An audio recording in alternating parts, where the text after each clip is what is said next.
Só fica a observação que o OBS ele não vai fechar o teu microfone junto com o Meet. Então, no momento que tu fechar o teu microfone no Meet, o OBS continua captando. Então, aí fica a teu critério a questão de ruído.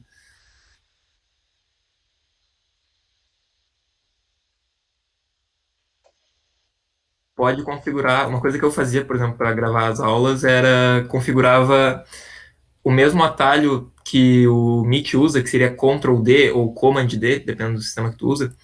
Eu configurava ele no OBS como uma chave de atalho. E aí ele desligava meu microfone junto. Mas aí é outra coisa, né? Não sei se tu vai fazer isso ou não.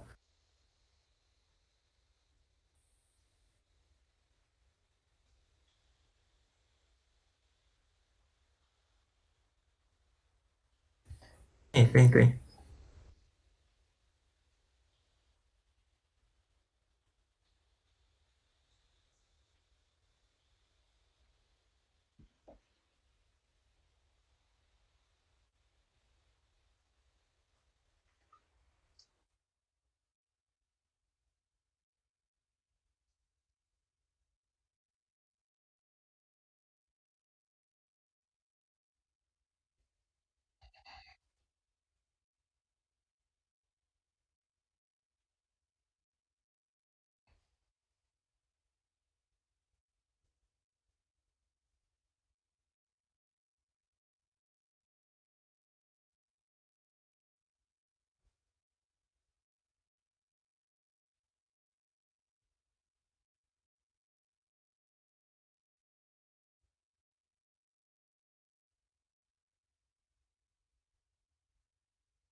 Uma grande chance do Guilherme estar dando aula.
Sim.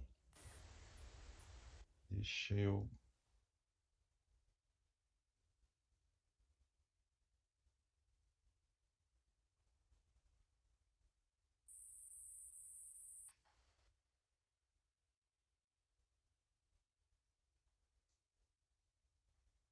Estão vendo minha tela?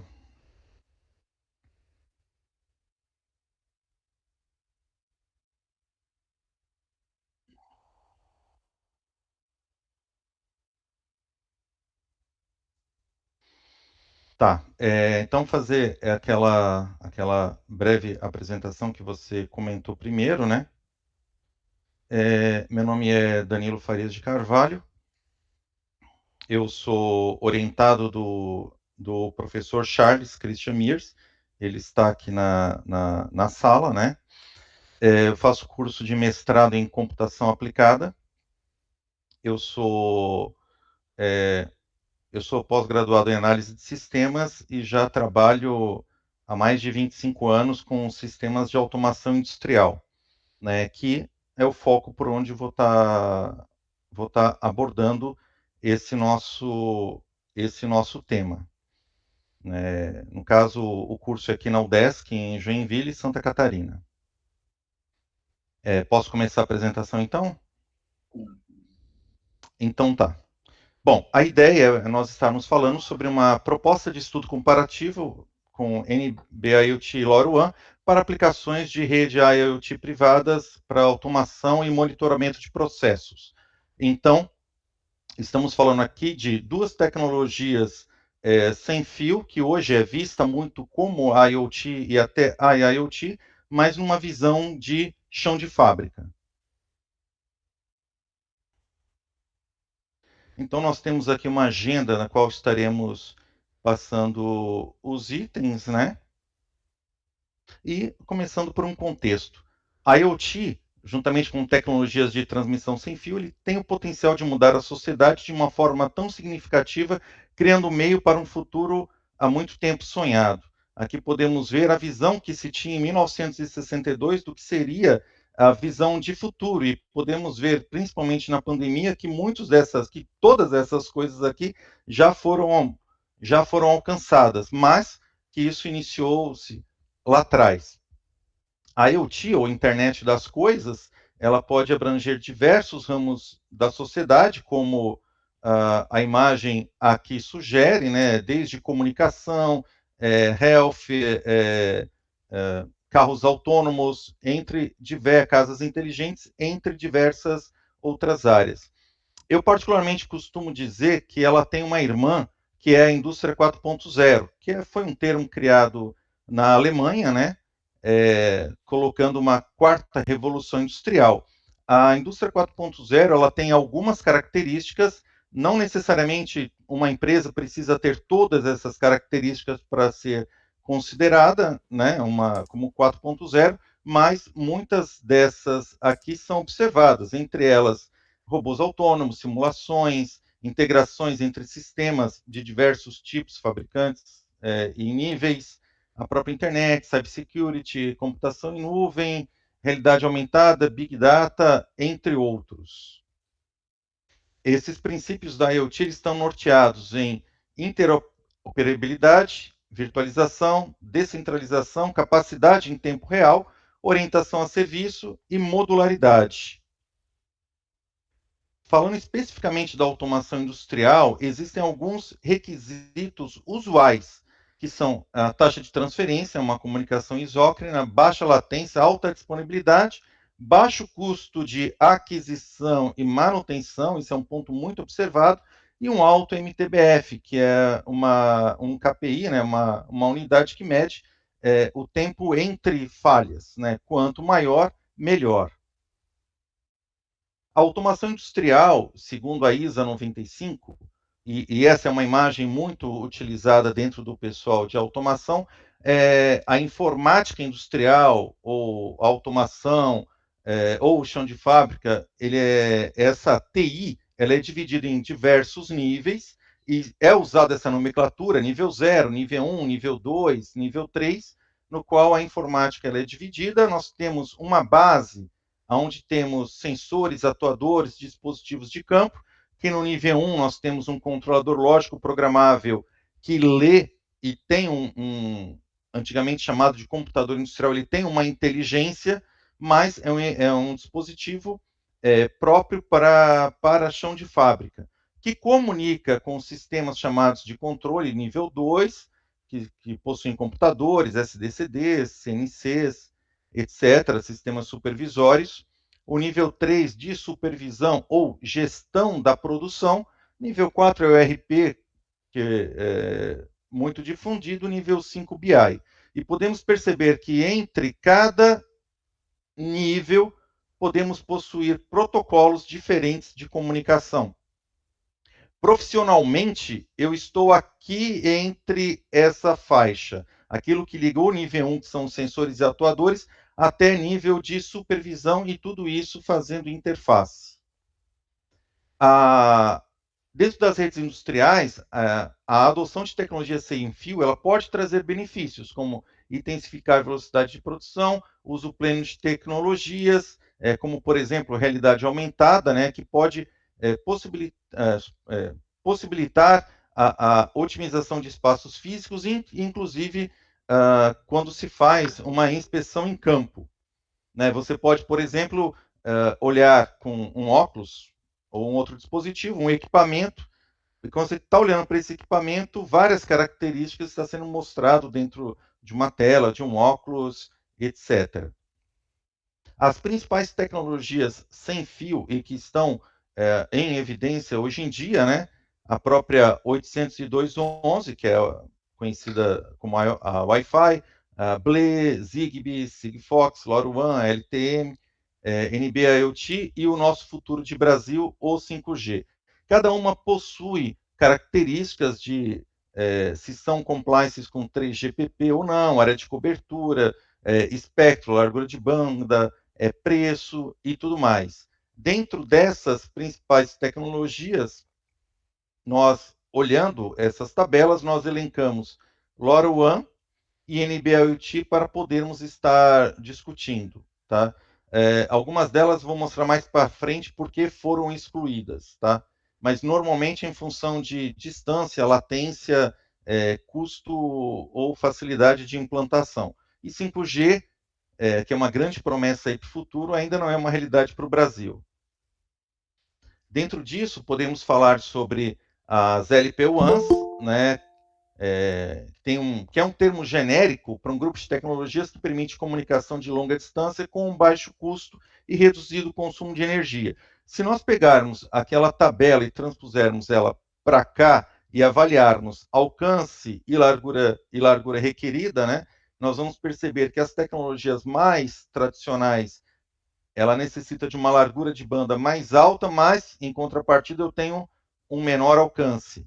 Essas tecnologias que fazem parte de LPWAN, elas trabalham normalmente abaixo do gigahertz, né, o que confere um maior alcance e também uma melhor imunidade a barreiras físicas. A LPWAN, né, como LoRaWAN e a LoRaWAN, né, Long Range Wide Area Network, e Narrowband Internet of Things, que é NB-IoT, são as duas tecnologias emergentes líderes que, se por um lado possuem diferenças técnicas, por outro, e em alguns casos, podem ser utilizadas para uma mesma aplicação, né, para um mesmo fim.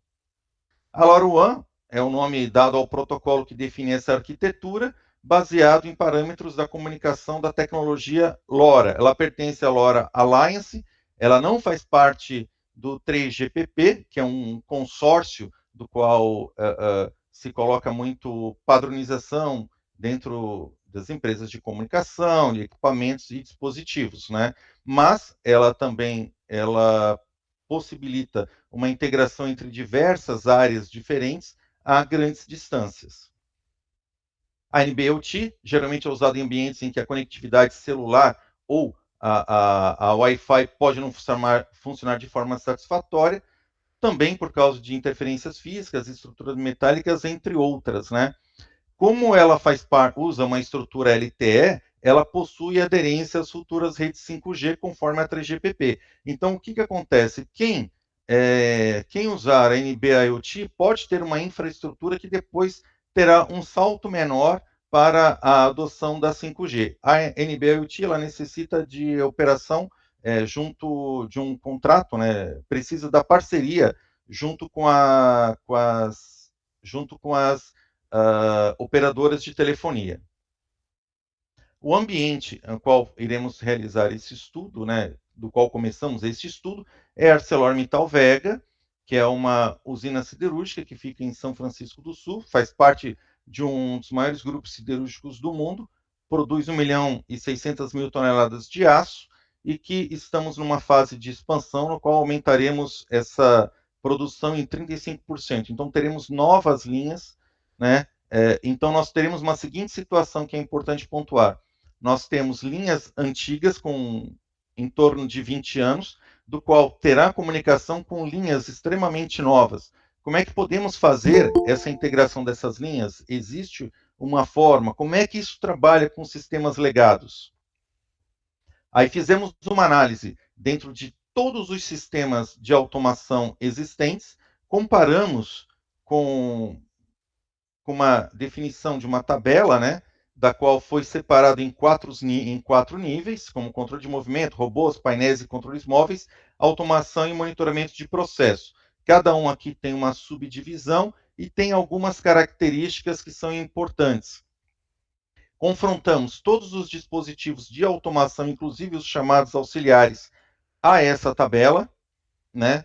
E dentro disso, aqui podemos ter uma ideia, isso aqui é só um pequeno pedaço dessa tabela, né?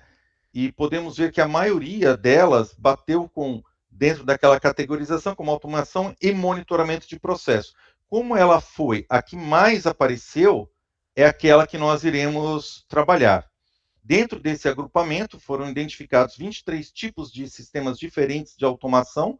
A automação industrial como um todo ela é muito heterogênea, trabalha com diversos equipamentos de fabricantes diferentes, e por isso essa heterogeneidade é uma característica, né?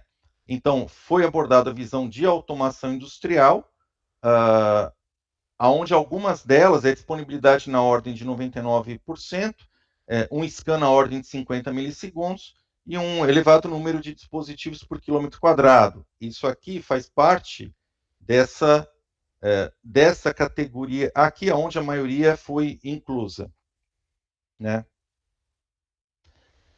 Para essa prova de conceito, uma menor infraestrutura e uma conexão ponto a ponto como a LoRaWAN pode ser mais indicada, porque nós podemos criar, termos dispositivos dentro de um chão de fábrica, fazendo monitoramento de variáveis como temperatura, sensores, status e equipamentos e dispositivos microcontrolados como o ESP32, ele pode vir bem a calhar, né, nesses testes. Se forem avaliadas áreas com baixo ou nenhum nível de automação, como, por exemplo, um pátio de armazenamento de bobinas almoxarifados, são locais indicados para essa POC. Então, a ideia aonde termos variáveis mais simples ou que requerem menor velocidade, poder estar lendo essas variáveis e comunicando com um sistema dentro de um data center e fazendo a comunicação dentro de sistemas legados. Pensando também numa visão de futuro, é necessário termos a ideia de segurança na visão já daquilo que a 5G vai poder nos propor, porque nós devemos também olhar questões de futuro em redes privadas e industriais. Os sistemas legados, eles não serão substituídos imediatamente na sua totalidade, então, algo que possamos fazer, essa integração de chão de fábrica com dispositivos mais simples e baratos, em locais geograficamente distribuídos, né, distantes, ou que você não tem condições de colocar um sistema tradicional de automação, é bem indicado para esse nosso propósito, né? E a necessidade de coexistência desses novos dispositivos ou novas fábricas com sistemas legados. Aqui temos uma série de diversas novas tecnologias que sistemas legados normalmente não suportam e precisamos fazer essa coexistência também. Essa aqui é uma ideia. Isso aqui é uma ideia. É uma ideia de integração entre sistemas normalmente usados para questões de. Normalmente isso aqui são usados em questões de sistemas distribuídos, e normalmente, inclusive, falando com a nuvem, mas acreditamos que podemos trazer essa ideia como um midway, né? Como um middleware, para fazer essa integração do chão de fábrica com os mais diversos, diferentes protocolos de automação, com uma camada dentro de uma rede de automação ligadas em CPDs, ligados para um CPD, e inclusive possibilitar, caso seja o desejo, pegar desses dados de chão de fábrica de sistemas legados, inclusive abastecermos um Big Data, abastecermos um Data Lake, ou uma comunicação em nuvem, né? Essa imagem aqui, ela é apenas um exemplo de um sistema supervisório que pode ser lido esses dados de chão de fábrica e mostrados dentro dos sistemas supervisórios existentes nas linhas, né? Particularmente, eu acredito que essa área de IoT, IIoT e sistemas distribuídos é uma área que pode crescer muito dentro do chão de fábrica. Não temos tantos profissionais que consigam ligar desde o chão de fábrica, ter esse conhecimento dessa integração de chão de fábrica até a nuvem, e é uma área onde a computação distribuída pode contribuir muito. E como as considerações, né, que esse expressivo interesse das indústrias de telecomunicações nesses aspectos industriais é sem precedência e é uma consequência direta dessa integração com os sistemas de IoT. Tecnologias LPWAN, como o LoRa e NB-IoT, nos dão novas possibilidades, inclusive de modernização de processos antigos ou em empresas onde tem uma baixa capacidade de investimento, né? E que pode dar a entrada dentro da indústria 4.0. É improvável que o 5G no futuro seja capaz de satisfazer todas as rigorosas demandas de automação, né? E redes dedicadas. Então, essa integração de legado e sistemas mais novos, inclusive o 5G, é um ponto de bastante interesse e que devemos trabalhar, né? Mas, nesse começo, trabalharmos com sistemas menos críticos. E a continuidade desse trabalho será desenvolvimento de um protótipo no LoRaWAN, dentro de uma ideia de ponto a ponto, para interconexão desses sistemas de chão de fábrica até um data center, né? E o local escolhido será um pátio de expedição de bobinas que não tem nenhum nível de automatização. Como isso é um trabalho mestrado, né, nós estamos desenvolvendo várias etapas e a ideia é que até julho de 2022 possa estar fazendo a defesa. Se alguém tiver alguma pergunta, nós estamos abertos. Muito obrigado.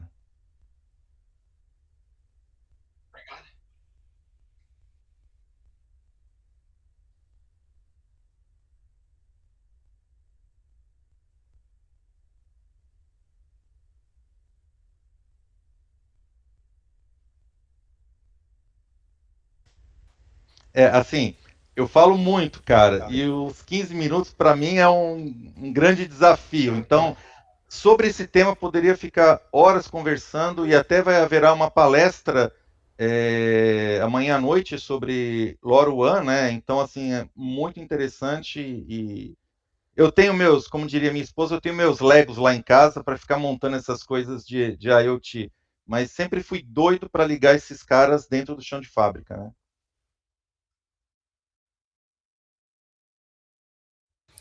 Não tem a mãozinha, né? Então não tem como organizar, mas eu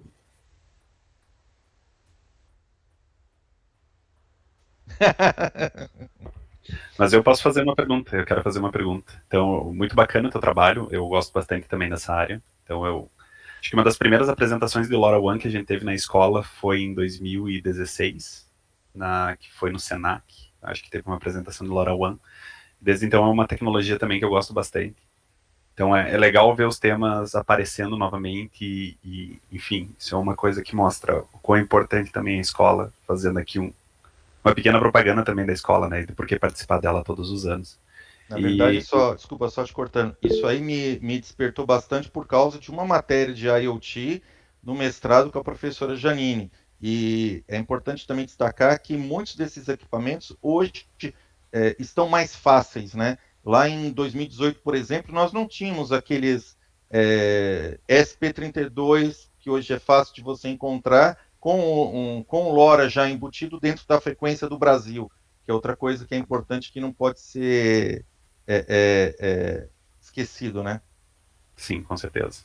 A minha questão é exatamente em relação ao lore, assim, eu não sei a que nível que tu já conseguiste chegar no teu trabalho, mas o lore, ele não tem as características que tu comentaste num dos primeiros slides ali, né? Porque ele não tem essa velocidade constante, ele não tem a questão de sincronismo, justamente porque a ideia dele é ser narrowband em baixa largura de banda e com comunicações não constantes, né? Então a ideia é que o sensor vai ter de tempos em tempos, ele vai ter um tempo de comunicação, mas não é aquele controle constante. Tu não acha que o LoRa não se encaixa tão bem assim no teu cenário? Ou o que vocês fariam em relação ao LoRa? Ou qual é a limitação? Isso que eu não consegui entender muito bem nessa parte de sensoriamento industrial, mas eu entendo que no sensoriamento industrial tu quer esse contato constante com a solução, né? Tu quer essa informação, essa troca de informação constante e com baixa latência em relação aos sensores, né?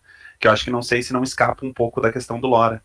Não sei o que tu terias para comentar nisso, ou quanto tu já fez isso na tua pesquisa. Então, ótima pergunta, tá? É um ponto que, se eu fosse abordar diretamente na apresentação, ia tomar um bom tempo. Mas eu vou começar falando com você o seguinte: hoje o que domina é a Ethernet, né? Então você tem, ela é dividida em algumas classes. Então nós temos classes que vão de 100 milissegundos até 1 milissegundo, né?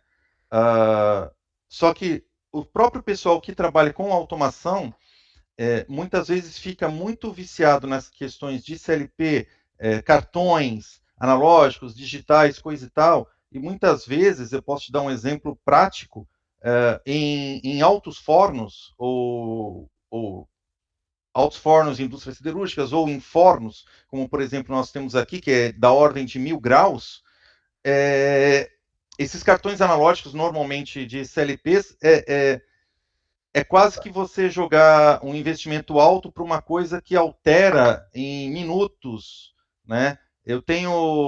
Quando eu trabalhei numa outra siderúrgica, quando você precisava de 15 minutos para cair uma temperatura que fosse representativo, né? Uma curva que fosse representativa. Então, a ideia, no caso ali do pátio de bobinas, propriamente falando, é o quê?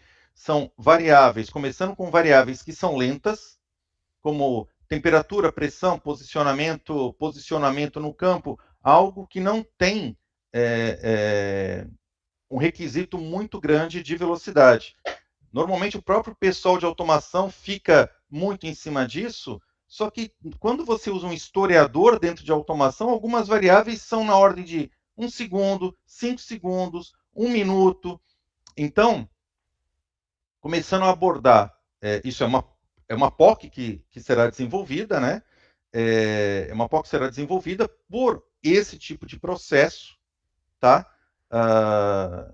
Poderíamos falar também a questão da quantidade de pacotes que ele pode transmitir, né? Que não são tantos pacotes, mas em desenvolvimento você pode pegar um byte para transformar ele num código e você colocar N equipamentos ali dentro, né? Então, e quanto mais eu ficar usando e ficar buscando, menor é a capacidade da bateria que está para 10 anos. Então, assim, se dentro de um parque industrial eu tiver uma bateria, eu fizer muitas requisições e tiver uma bateria que vai me durar 1 ano, 2 anos, tá louco de bom. Mas, em questões de latência e tudo mais, pode ser que durante a POC a gente perceba que a NB-IoT ela seja mais aderente, né? E comecemos também a testar para esse ponto, para esse lado. Uma coisa que eu comentei na apresentação e que eu gosto sempre de destacar quando a gente conversa com pessoas de automação mesmo, ou pessoas que têm interesse pela área, é muito caro para uma empresa menor colocar um sistema de automação e muitas vezes não tem isso, né? Não tem questões financeiras. Então, a ideia é colocar dispositivos mais baratos que atenda a uma gama, né? E que possa dar possibilidade até para esses caras crescerem. E justamente, voltando ali à questão do LoRa e NB-IoT, justamente esse vai ser um dos pontos da comparação entre as duas tecnologias, né?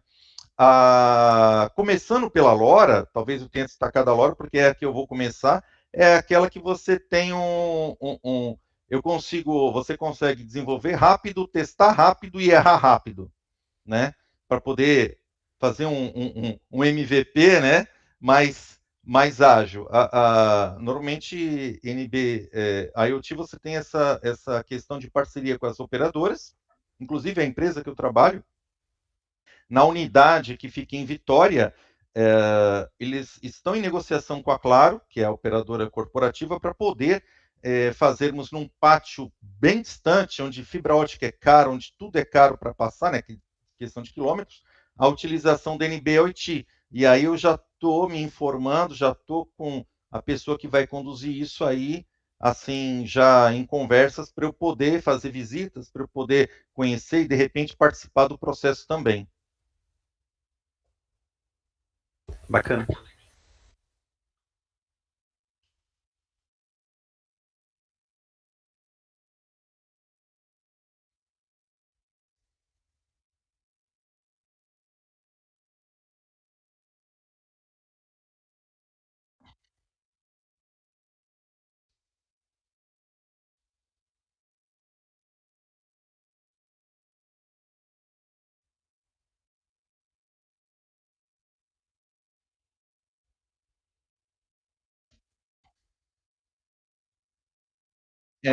Inclusive por esse celular é o WhatsApp, tá?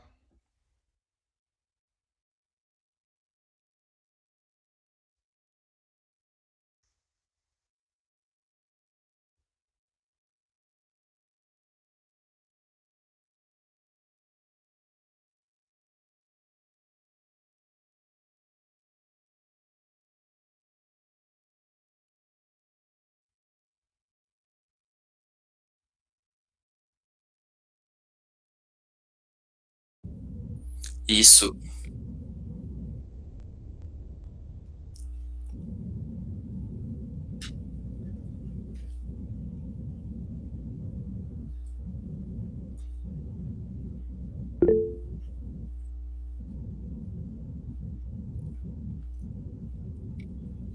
Perfeito. A minha tela tá apresentada ou ela tá só...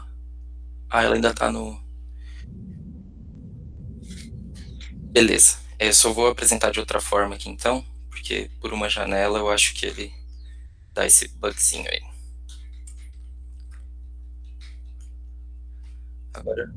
Agora foi corretamente, né? Perfeito. Em primeiro lugar, eu gostaria de agradecer a oportunidade de apresentar o meu trabalho aqui na ERRC 2021. Eu já participei, né, da versão de 2020, foi assim muito proveitoso em todas as atividades, então já fica aí o meu agradecimento e também o prestígio de ter vocês aí assistindo essa sessão. Como consta aqui no slide, meu nome é Sérgio Henrique Silva, eu sou orientado do professor Charles Christian Mears, nós somos da UDESC, né, do PPG-CAP, e que é o Programa de Pós-Graduação em Computação Aplicada.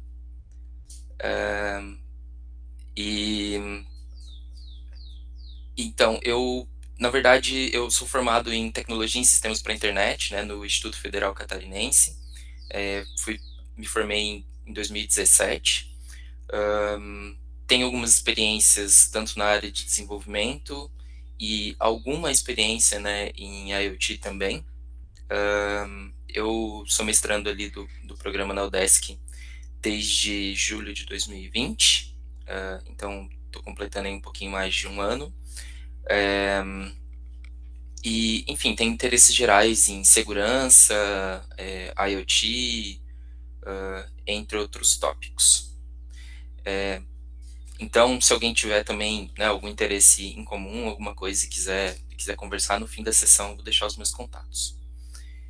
Então eu vou partir para a apresentação. O meu trabalho, ele é uma proposta de análise do ciclo de vida de credenciais em redes LoRaWAN privadas para IIoT, Internet Industrial. Eu tenho aqui uma agenda, nós vamos passar então por uma breve introdução, falar um pouco do problema, objetivo, comentar um pouco também sobre o ciclo de vida de credenciais, falar sobre alguns trabalhos relacionados, a arquitetura de LoRaWAN, uma proposta de arquitetura, né, do trabalho, e também algumas considerações e trabalhos futuros. Em primeiro lugar, esse trabalho, ele, assim, para delinear um pouco do contexto, né, para a gente entender onde o trabalho está situado, nós aqui falamos do uso de LoRaWAN, né, em redes privadas nos contextos industriais. Dentro disto, o trabalho se dedica a entender certos aspectos de segurança, especificamente na autenticação, ou seja, no controle de acesso, né? E dentro disso, procuramos analisar também o ciclo de vida de identidades, né, de dispositivos dentro dessa rede IIoT. Então, isso é um pouco, assim, um overview, né, do nosso cenário, e afunilando, assim, de certa forma, né, o tema onde a gente quer chegar. E dentro disso, nós desenhamos, assim, e vamos dizer assim, chegamos num problema, né, e até em mais de uma pergunta, né, de problema, e em primeiro lugar é entender se essas redes LoRaWAN, elas oferecem segurança, né, em relação ao controle de acesso e ao ciclo de vida das credenciais, né, dentro dessa rede. Em redes, e também, né, entre outro tópico, que é em redes de LoRaWAN privada, se existe uma maneira autêntica, segura, né, de dispositivos que muitas vezes estão em quantidade expressiva, né, de se registrar na rede. E também um outro requisito, né, é que isso seja feito de maneira ordenada, dinâmica e com pouca interação humana, né? Então, pensando num cenário onde existem uma quantidade significativa de dispositivos, né, se esses dispositivos podem se reconfigurar, né, e se registrar na rede de forma segura, sem o contato humano, né, porque se a gente está falando de uma quantidade expressiva de dispositivos, o registro desses dispositivos muitas vezes precisam ocorrer de forma remota, né, sem a ação humana. E de maneira geral, o nosso objetivo é analisar a implementação, né, dessa rede LoRaWAN e ver, né, e analisar, não querer repetir a palavra, né, mas eu acho que ela é mais adequada, e analisar também o ciclo de vida desses dispositivos finais nessa rede privada. Então, né, entender todo o processo ali, que vem até num próximo slide. Tendo isso em vista, né, nós fizemos uma análise de alguns trabalhos relacionados e percebemos que existem algumas lacunas, né, porque nessa pesquisa, né, nós não encontramos trabalhos que fossem específicos para o contexto industrial, que falassem, né, dessas redes LoRaWAN privadas e que também tivesse tópicos, né, como falar dos sensores sem fio, e também especificamente do ciclo de vida de credenciais. Então, tendo isso em vista, né, o trabalho se justifica. Agora, falando um pouco do ciclo de vida de credenciais, eu trouxe uma figura simplificada, né, para falar um pouco do que seria, né, esse ciclo de vida de credenciais. mas basicamente é o caminho, né, que uma credencial ou, de maneira geral, né, uma identidade percorre dentro de um sistema de controle de acesso. Então, vamos pensar que uma identidade, né, uma credencial, ela passa por um registro, que é onde um dispositivo ou usuário é registrado. Essa identidade, essa credencial, ela é armazenada, né, para que possa ser comparada, né, no seu uso, que é o próximo, que é justamente o próximo item aqui do ciclo de vida. Então, nesse uso é feita a autenticação, né, é feita a comparação do que foi feito no registro e que está armazenado. Essas credenciais, elas podem sofrer também atualizações, né, ou seja, mudar atributos, né, daquele dispositivo, daquela identidade de maneira geral. Essa identidade também pode ser revogada, arquivada e, no final desse ciclo de vida, destruída, né? Então, para daí chegar no final desse ciclo de vida. O nosso trabalho aqui, ele pensa esse ciclo de maneira geral, mas também tem um foco, tem um tópico especial, né, na questão do registro seguro desses dispositivos, né? E um registro seguro, né, pode de certa forma compensar, de certa forma pode manter a segurança, né, dentro dos outros níveis aqui dos outros passos, né, do ciclo de vida. Só lembrando aqui que a destruição, tá, ela pode ser opcional. Então ela pode, né, o fim do ciclo de vida aqui pode ser também o armazenamento. Eu queria trazer aqui um pouco também sobre LoRaWAN, que a arquitetura, né, de LoRaWAN, e para comparar também com a arquitetura do que a gente quer propor nesse trabalho. Partindo aqui da esquerda para a direita, né, o que poderia também ser interpretado como a base, né, dessa arquitetura, e acredito que em certo nível também ela é comparável, que era aquela pirâmide que o Danilo muito bem comentou no trabalho dele. Então nós temos, por exemplo, aqui os dispositivos finais, né, os endnodes, que podem executar diversas funções, né? Aqui são exemplos que a própria LoRa Alliance traz, né? Então, rastreamento de animais, detectores de fumaça, medidores de água, entre outras coisas. Ou seja, sensores e atuadores, né? Monitoramento de gás também, que é bem importante. Esses dispositivos, eles são ligados em um gateway, né? Ou concentrador, como a ilustração aqui nos coloca. Entre o dispositivo final e o gateway, nós utilizamos o protocolo LoRa, a modulação LoRa, né, e o protocolo LoRaWAN. Do gateway para, né, o servidor de rede, já é utilizado TCP/IP, e dentro desse servidor de rede, aí também por TCP/IP, né, esses pacotes, né, essas informações são levadas, desculpa aqui pela ilustração, mas são levados até um servidor de aplicação, onde são feitos tratamentos de dados, BI, entre outras coisas, né?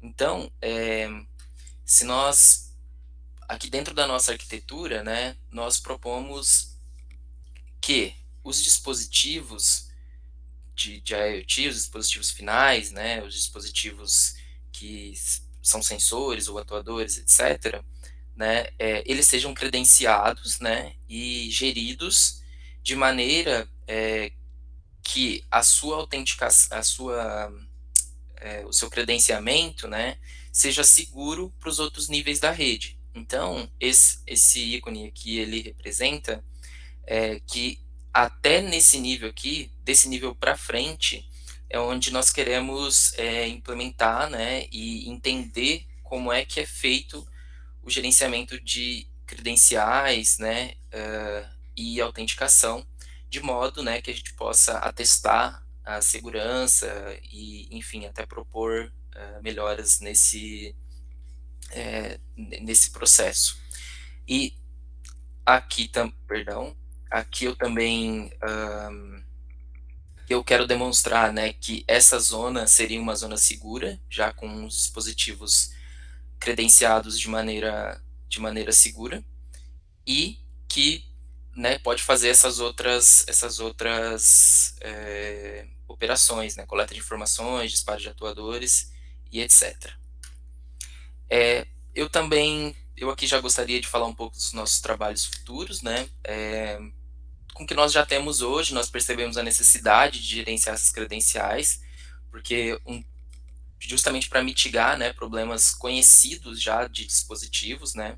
Então, na literatura nós temos diversos ataques onde, né, dispositivos inseguros acabam comprometendo, né, redes bastante importantes.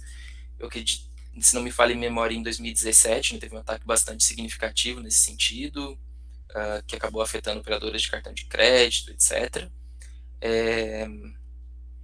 Os próximos passos também a gente vai se analisar os requisitos, pensar num plano de testes para entender isso.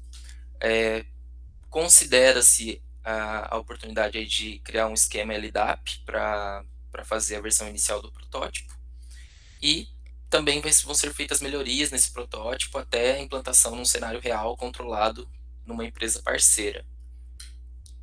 Entre outras coisas, aqui eu tenho os trabalhos futuros, né, para essa pesquisa, onde a gente vai terminar essa análise de requisitos, fazer uma definição do plano de testes, também aqui está prevista a escrita para qualificação, implementação do protótipo, implantação desse protótipo, rodar os testes, e aí, com esses testes, né, fazer uma escrita para a defesa. Aqui está o meu contato, eu gostaria de agradecer novamente a oportunidade de apresentar o meu trabalho, e é isso.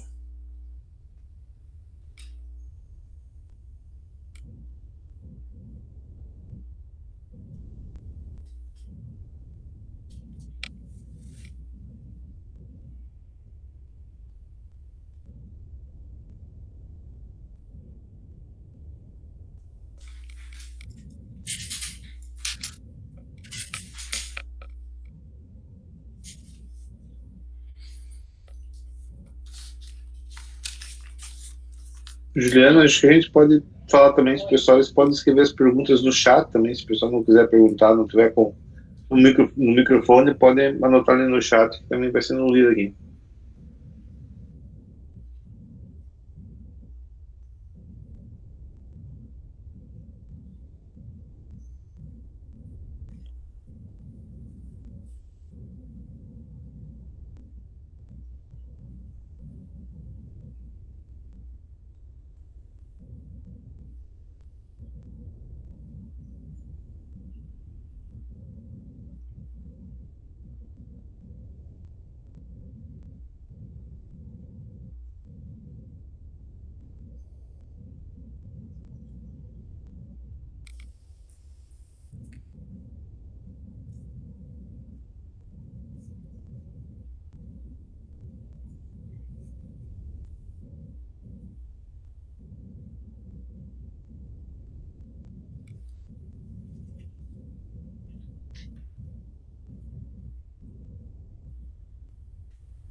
Uhum,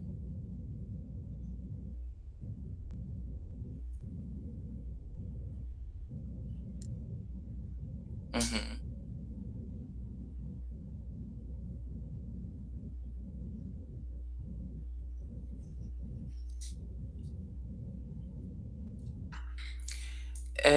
Então, esse, essa solução que já existe, né, muitas vezes elas são centradas em identidades de usuários, né, ou o credenciamento desses dispositivos é feita de maneira que impossibilita, por exemplo, a escalabilidade desse sistema, entende? Então, eu acho que esse é um ponto assim que justifica também, né, o nosso trabalho, por mais que já existam essas soluções de seguranças pré-implementadas nesse protocolo, né?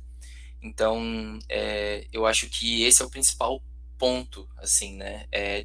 Essa diferenciar de fato, né? Que nós queremos trabalhar com credenciais, né? E não com credenciais de dispositivos, né? E não com credenciais de usuários, né? Impossibilitando, por exemplo, usuário e senha, coisas desse tipo, né? Então, eu acho que esse é o ponto bem específico, assim, né, que diferencia dessa arquitetura pré-existente.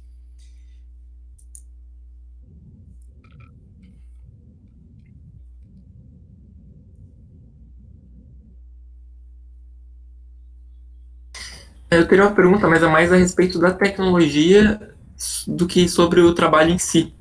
Eu tô começando um trabalho relacionado, então já aproveito a tirar essa minha dúvida. Essa parte do gateway e conector do LoRaWAN seria algo muito distante da tecnologia Wi-Fi padrão? O que exatamente seria? Porque eu já trabalho um pouco com o ESP32, mas o ESP padrão, não com a tecnologia LoRa de conexão. Com Wi-Fi, né, você usa. Exatamente. Então, ela tem algumas especificidades, né? Então, ela é uma rede wide area, né? Então, o espectro alcança, né, uma área maior. E, enfim, tem algumas especificidades assim, diferente do padrão Wi-Fi. Então, você, por exemplo, vai ter gateways que tem canais, né? Tem um tanto limitado de canais, né? Então, você, por exemplo, diferentemente do Wi-Fi, você vai ter um gateway aqui em LoRaWAN que tem 8 canais, 16 canais e por aí vai, né? Então, você tem que pensar nisso. O Wi-Fi também, ele é de certa forma limitado e gasta uma quantidade considerável de energia, né, diferentemente dessa tecnologia. Então, tem alguns aspectos que são importantes assim de diferenciar. Então, eu enumeraria, né, principalmente essa questão da energia para transferência e também algumas questões de interferência, né, porque por causa né, da banda, do espectro que um e outro, né, no caso do LoRa e do Wi-Fi utilizam. Então, tem algumas diferenças que são assim bem significativas. Respondeu a sua pergunta, Nicolas? Aham, nesse ponto sim. Outra coisa, se eu quisesse, por exemplo, usar um desses gateways para vários dispositivos numa região urbana, que é uma área de um raio de 2 km aproximadamente, eu conseguiria depois distribuir meus dispositivos por uma cidade e através desse gateway comunicar ele com uma rede Wi-Fi padrão depois para comunicação, para controle de dados, ou teria que usar outra rede específica? Então, a partir do gateway, né, você consegue conectar ele numa rede TCP/IP, né? Então, Ethernet, né? Então, você consegue, por exemplo, conectar ele. Depende do modelo também do gateway, tá? Mas basicamente você consegue colocar. Tem uns que tem até chip, por exemplo, para você usar redes 3G ou 4G. Você consegue conectar ele também via cabo, né? Então, na sua base, né? Onde o gateway fica. E aí sim, você consegue, tipo, direto do gateway já transformar numa rede IP, enfim, fazer o que você precisar com os dados, né? E o LoRa, e também tem algumas coisas, né, que você tem que observar aí, né? Você tem o LoRa privado e você tem o LoRa público, né? Então, o LoRa privado, você vai necessariamente precisar desse gateway para conectar os seus dispositivos, mas também tem o LoRa público, né, que tem empresas como a American Tower, se eu não me engano, que você consegue fazer essa parceria com essa operadora, né, mas aí você não detém, né, o controle total da rede. Entre outros aspectos, né, só lembrando também que o privado você precisa ter antena, tá, sempre precisa ter antena especificamente aí para conectar esses dispositivos na distância que você colocou. Certo, obrigado. Valeu, Nicolas. E se você precisar, tá? Eu vou deixar o meu e-mail aqui no chat. E se você quiser entrar em contato, eu posso ceder algumas informações aí que eu tenho e te ajudar no seu trabalho. Por favor, obrigado. Valeu.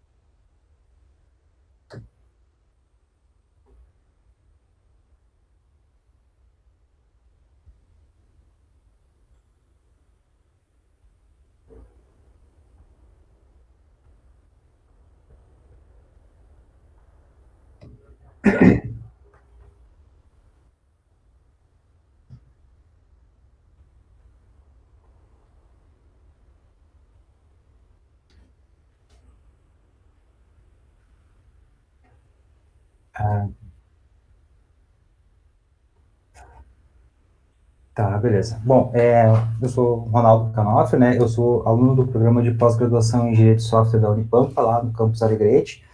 O meu professor orientador é o Marcelo Luizelli, e o trabalho que eu estou desenvolvendo é na área de programabilidade de redes, tá? Eu já estou no final do curso ali, encaminhando para o final, né? Finalizando o trabalho, e eu, de experiência, trabalho na área de redes aí há uns 10 anos, mais ou menos, desde a minha formação, né? Na área de redes e um pouco na área de servidores, tá?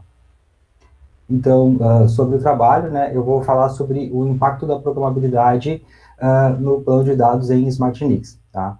Seguir aí um roteiro falando um pouco sobre o tema, né, falar sobre as Smart NICs da Netronome, que foram utilizadas nesse trabalho, falar de alguns trabalhos relacionados, apresentar aí a metodologia e os casos que foram implementados para testes, apresentar os resultados e falar sobre as conclusões e trabalhos futuros, tá?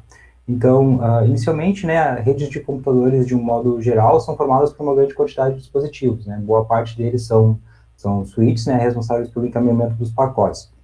Esses switches são geralmente administrados de forma descentralizada e individual. Junto a isso, tem esse modelo tradicional, no qual eles são distribuídos, que engloba aí em um software único a parte do plano de dados e do plano de controle, e isso é distribuído de maneira proprietária em um hardware também proprietário. Então, todo esse ambiente torna a administração da rede mais complexa e um pouco mais trabalhosa. Então, a programabilidade de rede veio como um novo paradigma buscando alternativa para essa administração mais tradicional, né? Ela buscava aí oferecer mais flexibilidade, mais escalabilidade e facilitar o controle na administração de redes. Embora esse paradigma já venha sendo estudado aí há algumas 2 ou 3 décadas, né, a gente pode usar as redes SDN, que estão apresentadas na parte de baixo da figura direita ali, né, como um exemplo mais recente, né. As redes definidas por softwares, elas acabam separando o plano de dados do plano de controle e utilizando o plano de controle de forma centralizada para fazer todo o controle lógico da rede e também poder permitir aí alguma personalização, alguma modificação por parte dos administradores. E o plano de dados, então, fica somente nos switches, né, e é responsável pelo encaminhamento dos pacotes de acordo com a lógica que foi definida pelo plano de controle. No entanto, por mais que seja flexível, um pouco mais flexível e facilite o controle com relação ao modelo anterior, né, ainda encontra-se algumas limitações desse modelo. Ela ainda é dependente de protocolo, né, é necessário que os fabricantes ainda implementem e adotem esses protocolos ou as novas versões dos protocolos nos seus dispositivos, e também ela não tem uma flexibilidade com relação à criação de cabeçalhos sem passar pelos fabricantes, então ela ainda tem essas limitações. Então, com isso, em meados de 2014, aí surgiu a programabilidade no plano de dados, com a proposta de ser independente de protocolo, né, buscando contornar as limitações encontradas na programabilidade de rede, e também ser mais flexível com relação à criação de cabeçalhos e à implementação de funcionalidades no plano de dados. É possível, através dessa programabilidade, criar novos cabeçalhos ou até mesmo modificar os cabeçalhos existentes, sem que seja necessário aguardar todo o ciclo de produção por um fabricante para que possa ser utilizado, então. Isso tudo é possível através de uma linguagem de alto nível, né, denominada aí Programming Protocol Independent Packet Processors, ou simplesmente P4, que é mantida pelo P4.org. Tá? Com relação às Smart NICs, né, as Smart NICs são, então, ou NICs inteligentes, são interfaces totalmente programáveis, né, e aí já as Smart NICs, também com o nome, têm por característica apresentarem um processamento paralelo e multicore. Elas também possuem a combinação do uso da CPU, do host onde ela está instalada, com o processamento da interface, né. Como vocês podem ver na figura, ela possui uma arquitetura modular, né, com o conceito de ilhas. No caso, ela possui aqui essas ilhas de FPC, né, possui 5 ilhas de FPC, que seriam um Flow Processor Core, né, cada ilha possui 12 FPCs, com um espaço para armazenamento do código e um espaço de memória, e sobre essas FPCs, em cada ilha, ainda executam 8 threads, tá? Essas ilhas de processamento ainda possuem mais 3 memórias, né, uma memória local para uso da ilha de 4K, uma memória que é denominada CLS de 64K para uso dos dados dos pacotes, e uma memória denominada CTM de 256K para uso dos cabeçalhos e para troca de informações entre as FPCs de cada ilha. Existem mais 2 ilhas de memória, né, a ilha de memória AMEN, que são 3 slots de 3 MB, mais o acesso à memória externa do host, e a ilha IMEN, que são mais 2 módulos de 2 MB de memória. A programação dessas interfaces, ela pode ser feita também por uma linguagem de alto nível, né, ela pode ser feita por P4, ou também através de micro-C, e essas 2 linguagens podem ser utilizadas em conjunto. Então, a partir das Smart NICs, né, do surgimento dessas interfaces, vários trabalhos começaram a ser desenvolvidos, e aí uma linha seria com relação ao desempenho desses trabalhos, né. Então, um tipo de análise seria buscando o uso mais eficiente dessas interfaces, por exemplo, através da redução do tráfego, né, fazendo um mapeamento de porções específicas de um código para o plano de dados para executar nessas Smart NICs. Outro trabalho buscou aí a redução da quantidade de pacotes duplicados, fazendo uma análise do encadeamento de funções e tentando com isso diminuir a transferência de pacotes entre a CPU e a interface, né. Um terceiro trabalho aí buscou a otimização de desempenho, fazendo uma análise das funções de rede e tentando fazer um mapeamento mais otimizado dessas funções do programa para o modelo lógico da interface, né. Isso nessa linha de busca de eficiência no uso das interfaces. Aí outra linha seria, no caso, a análise de desempenho, né. Um código P4, ele é montado em blocos de controle, é estruturado em blocos de controle. Então, o primeiro trabalho aí buscou avaliar o impacto através do aumento desses blocos de controle. Então, foram incluídos vários blocos e verificado qual é o impacto na latência da rede. Um segundo trabalho aí buscou avaliar esse mesmo impacto de latência através da elevação das métricas. Foram elevadas as quantidades de cálculos realizados, os acessos realizados, e com base nisso foi verificado o impacto dessa elevação nas métricas, tá? Já a avaliação proposta, a gente busca analisar as estruturas internas um pouco mais básicas, assim, verificar qual seria o impacto que tem em incluir novos cabeçalhos, ou incluir mais cabeçalhos em um programa, qual o impacto das operações mais simples em um programa P4, e também o impacto do uso do micro-C, né, fazer isso, se tem um grande impacto ou não. E uma segunda análise seria com relação ao controle de concorrência, aplicar controle de concorrência no plano de dados, tá? Para isso, a gente pegou, então, para utilizar aí a análise mais específica, foi a definição de um caso inicial, que foi o encaminhamento de pacotes disponibilizado pelo p4.org lá, e a partir daí foi sempre feito um incremento do caso anterior para definir os casos, para analisar os casos, tá? E a segunda avaliação, com relação ao controle de concorrência, foram feitos programas individuais para poder analisar, não teve incremento do programa anterior. Foram executados 3 testes de cada caso, e feita uma média aritmética simples dos resultados, até porque eles tiveram uma baixa variação, né, Isso foi feito sobre 2 servidores com processador AMD Ryzen 7, com 8 cores e 24 GB de RAM. Cada um desses servidores tinha uma das interfaces da Netonome, uma NFP 4000, onde um servidor a gente utilizou como gerador de tráfego, com DPDK, e o segundo servidor foi feito o deploy do programa P4. Tá? Então, a implementação, né, os 8 casos incrementais que a gente analisou, o primeiro foi com encaminhamento de pacotes lá do P4, o código básico, né, somente com cabeçalho IPv4. O segundo caso foi adicionado o cabeçalho UDP, no caso anterior. O terceiro caso foi adicionado um cabeçalho personalizado, com 4 campos de 32 bits e um campo de 2 bits, e aí depois ele foi utilizado lá para transposição de dados no caso 5. O quarto caso foi a adição do cabeçalho de metadados, com 2 campos de timestamp, e ele foi utilizado no caso 6 para fazer o cálculo de latência. E nos casos 7 e 8 foi utilizado o módulo externo através do microC. No caso 7, para fazer aí o cálculo de uma média ponderada entre a latência e o tamanho do pacote, e no caso 8, para aplicar o controle de concorrência com a Mutex.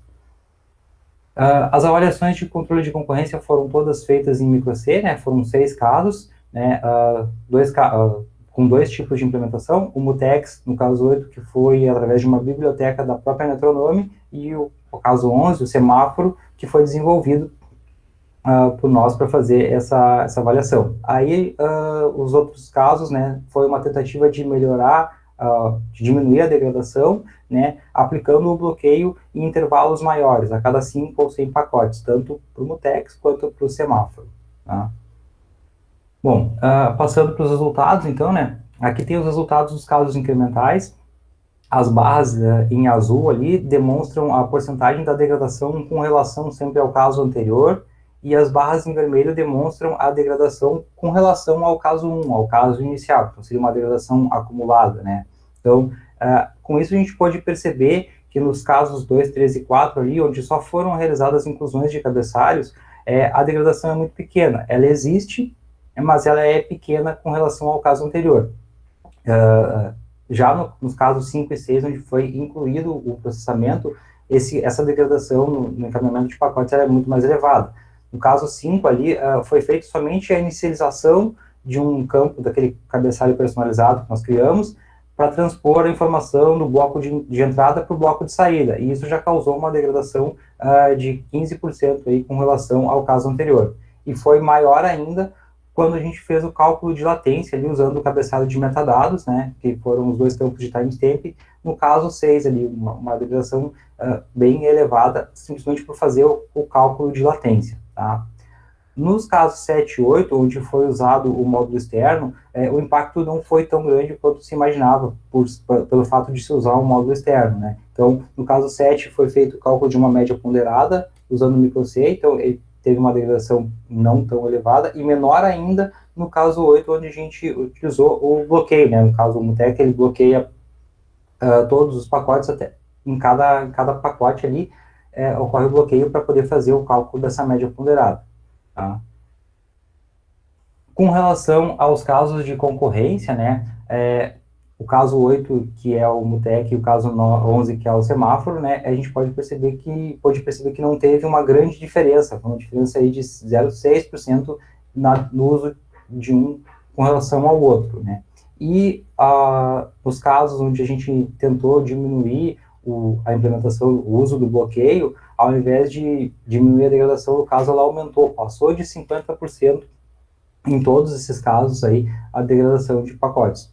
Tá? Então, foi pior do que manter o bloqueio em todos os casos. Tá? Então, com isso, nós chegamos às seguintes conclusões. A presença da degradação, ela existe em todos os casos. Ela pode ser menor nos casos em que simplesmente se adiciona um cabeçalho, mas ela mesmo assim é presente. Então, é possível que um grande número de cabeçalhos, essa degradação se torne mais efetiva, mais impactante, né?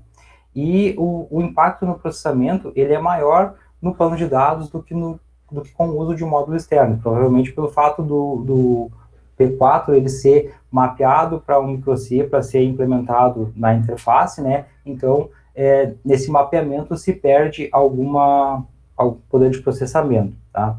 E o impacto do controle de concorrência não foi tão degradante quanto se imaginou que fosse, né? Então, não tem um grande impacto, né? Isso tudo foi necessário, esse trabalho ele foi necessário como parte para desenvolver um outro trabalho, né? Na realidade, o trabalho efetivo de mestrado ali. Então, ele é um estudo prévio para esse outro trabalho. E como trabalhos futuros, né, além de utilizar essas informações do trabalho de graduação efetivamente, de mestrado efetivamente, né, se pode aí fazer uma validação com outras interfaces, verificar se esse problema ocorre somente na interface da Metronome ou se ocorre em outras interfaces também, de outros fabricantes, e caso ocorra, comparar esse desempenho de ambas dessas interfaces onde foi testado. E também fazer uma avaliação da existência ou não da estabilidade da degradação, verificar, por exemplo, se incluindo até que ponto a inclusão de novos cabeçalhos vai degradar, ou se isso chega em um momento a ser estável ou não. Tá?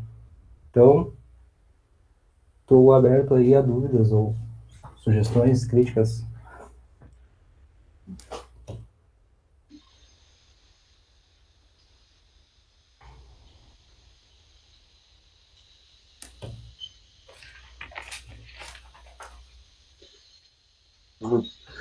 Primeiramente, parabéns pelo trabalho apresentado, Ronaldo, bem interessante. Sempre que eu vejo essa questão de interfaces, e que a gente sempre tem o uso dos planos de controle para otimização, eu sempre penso muito na questão dos tipos de fluxos de trabalho que a gente analisa, né? Porque em fluxos de trabalho, esses dados que a gente tem em redes, que ele pode funcionar em rajadas, que são mais constantes, e isso, na verdade, às vezes pode ser um fator até que vai dizer que o que vocês estão fazendo é mais aplicável, menos aplicável. Nesse sentido, quando vocês começaram a fazer experimentos em medições, como é que vocês fizeram os fluxos de trabalho aí? Os fluxos de dados que vocês usaram nos experimentos? Foram fluxos com um pacote de 64 K e 64 e foram feitos através do DPDK. O DPDK gerou esses fluxos de forma constante, né? Por um intervalo, isso eu não mencionei, eles foram em intervalos de 10 segundos de execução, né? Foram 3 fluxos no intervalo de 10 segundos de execução cada. Certo. E vocês têm planejamento de ao pegar e caracterizar isso por fluxo de aplicações, alguns para ver o desempenho, ou você vê isso como relevante? Porque sempre que eu vejo a questão do mexer dos planos no SDN, a gente tem normalmente duas abordagens, uma que é a application driven, outra que é data driven, e vocês é bem claramente data driven, né? Porque vocês analisam para fazer a montagem de todos os elementos. Só que se você tem, às vezes, muito fluxo de rajada, você tem o overhead, como vocês mostraram um pouquinho, de fazer essas operações, né? Ele pode ultrapassar o limite do que você está querendo fazer, né? Chegou, não me lembro na tua apresentação, ficou muito claro qual é esse overhead que você tem de operacional? No caso, a limitação a gente não, eu não sei se eu entendi muito bem a pergunta, mas a gente não chegou a ter um overhead com relação a esses fluxos somente, né? Esse trabalho aí, ele vai servir como base para o trabalho de mestrado, que é onde eu vou fazer uma análise de fluxos, né, para detectar se tem, gerar um overhead com 2 fluxos e verificar qual é o impacto que isso causa. Mas nesse caso não teve um overhead, não foi analisado esse ponto. Certo. Isso é interessante olhar esse overhead depois de deixar ele registrado sempre, né? Porque isso é uma pergunta recorrente que a gente tem com isso, mas no demais eu acho muito interessante. Falta quanto? Você está começando o mestrado agora? Não, eu tô tentando terminar. Ah, você está tentando terminar? Tô tentando Beleza, terminar. então. Vai estar nos finalmente já. É, Beleza, então. Bom trabalho, parabéns. obrigado.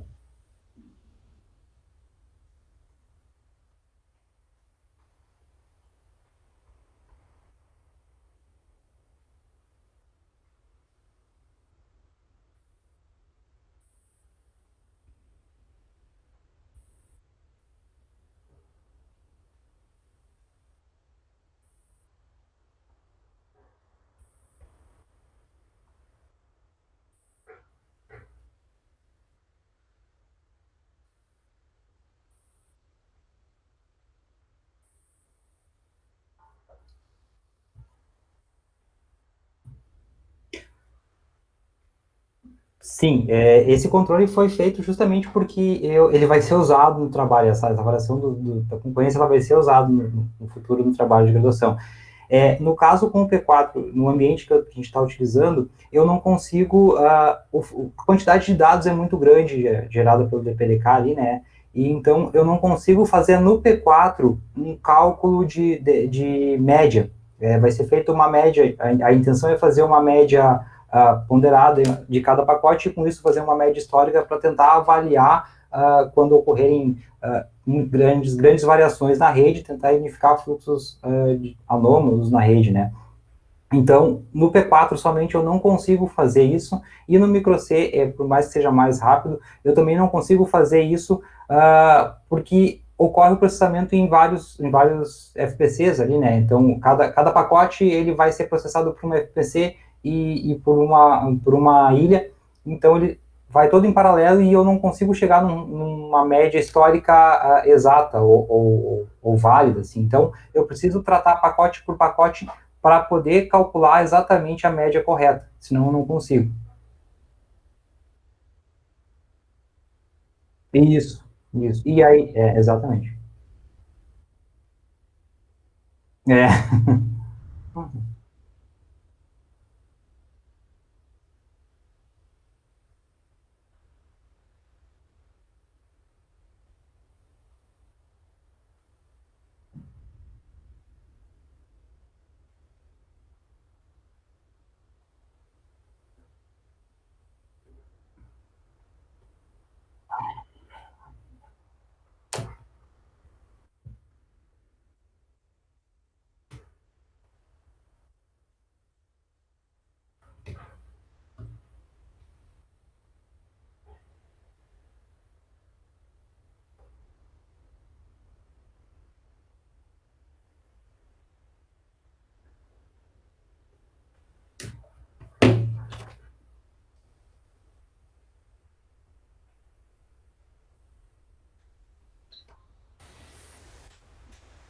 Obrigado, Júnior. Juliano, só uma dúvida, tu sabe se o mini curso vai ser gravado para a gente colocar no YouTube depois?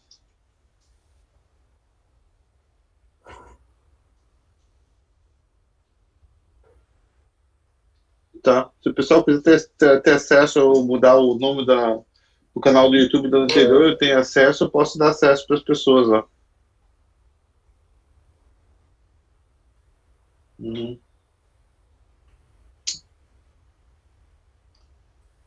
Beleza. Valeu, pessoal. Até mais. Obrigado. Tchau, tchau. Valeu, pessoal. Tchau, tchau. Valeu, pessoal. Tchau, tchau. É.